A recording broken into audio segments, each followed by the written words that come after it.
Hey everyone, we are back for another segment of the VIP Club for August now. This summer is. Anyone else feel like this summer is just rolling along and it's almost over? As you can see, I got a tan. I'm back in Toronto after visiting LA for a few weeks. Got a nice tan, feeling really, really good. It's nice that the sun's out, birds are chirping, dogs are barking, things are good. In this month for the VIP Club, firstly, I just wanted to congratulate the winners of last month's VIP Club. So the individuals who won the $25 gift card were Sherry, Fatima, Cameron, and Cecilia. Congratulations. And Larita, sorry, I apologize, won the Ninja gift package. So congratulations to her. Hopefully she gets to enjoy that great gift and make some nice smoothies with it. This month's contest, the prize is another four gift cards, $25 gift cards, as well as a Yeti summer gift package, which includes a cooler, backpack, bags, and two coffee mugs. So for all those nature lovers out there who like to go out there in the wild and tent, this could be a good prize for you. And as I said, we still have those four additional gift cards that we give away every single month as well. All you have to do for those who are new is answer the question below. This month's question, and all you have to do is just answer the question. Once you answer the question, you automatically get entered into the random draw every single month. So it's that quick, it's that easy. Just answer the question below. This month's question is, if you could go back in time, what's the number one piece of financial advice you would give yourself? Great question. Uh, I was kind of taking a few minutes to decide how I wanted to kind of land on this for myself. I think ultimately what it comes back to for me, what I'm currently seeing right now with a lot of clients in this obviously tough financial environment, as well as myself. Many years ago, when I was a lot younger, in my early to mid 20s, I think the biggest piece of financial advice I would give myself if I was to go back in time is be very, very wary of high interest debt. So whether that be credit cards, lines of credit. I've seen this happen to myself. I know it happens to a lot of clients that we're currently debt consolidating and refinancing to help them clear off a lot of their debts. And we're seeing a lot more debt compared to a few years ago, where obviously individuals are kind of getting squeezed right now financially. And so what we've seen is this debt cycle.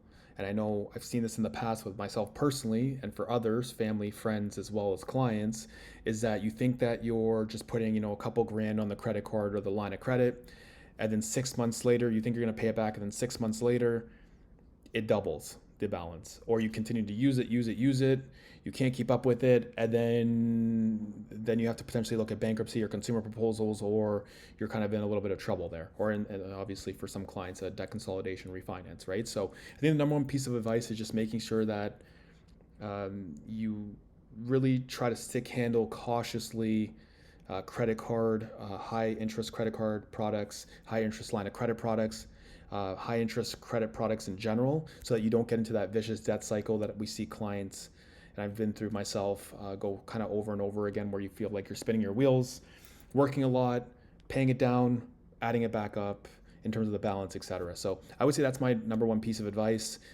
in the past, if I were to give myself in the past, and also obviously currently as well for clients, friends, and family as well.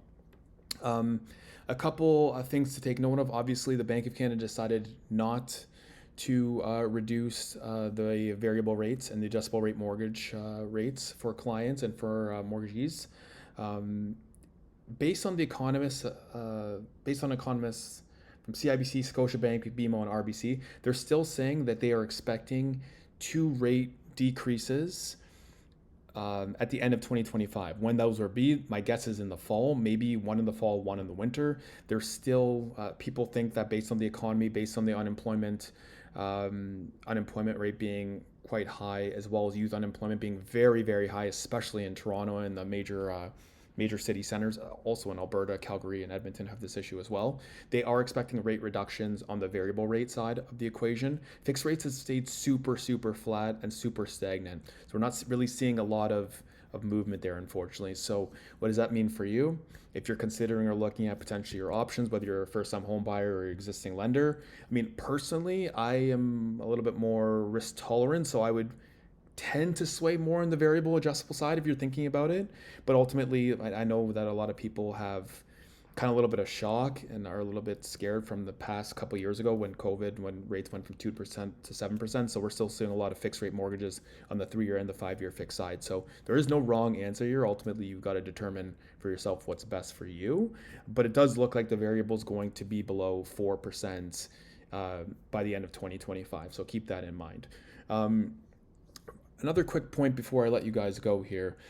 This article, I find it kind of a fascinating article. So this article below, if you want to have a quick read, it's about breaking if you signed a higher rate mortgage over the last few years, where your rate that you ended up locking in at was let's just call it 5.5%, 6% or higher.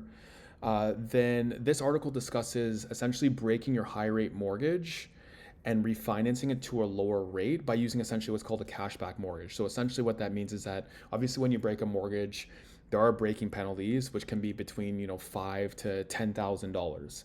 If you get a cashback mortgage, though it's not the lowest rate possible, you'll still be able to get rates typically below 5%. And with a cashback mortgage of say 1%, that can cover the breaking penalty, so that you can cover the breaking penalty with the cashback to cover it, and then still lower your rate, which lowers your monthly interest payment, which obviously increases your cash flow, and you can obviously use that money as well to pay off your mortgage sooner. All right, guys, so it's an interesting read. It's right below here. If you are someone who has a higher rate mortgage and are looking at potential solutions to help you with cash flow or paying off your mortgage sooner, or just trying to get into a better rate, let me know. I'd be more than happy to talk to you a little bit more about the cashback mortgage and how it has assisted other clients over the last 3 to 6 months who unfortunately had to lock in a few years ago at upwards of 5.5%, 6% plus on the fixed rate side. So again, guys, if you need anything whatsoever, feel free to let me know. Have a great summer, everyone. I hope you're enjoying it. Hope you aren't working as hard in the next couple months, because summer is almost over, sadly. So hope you're taking those trips to the cottage, to the lake, to the beach, maybe down south. Let me know. Looking forward to obviously hearing from you guys, and hope you guys have a great summer. Ciao.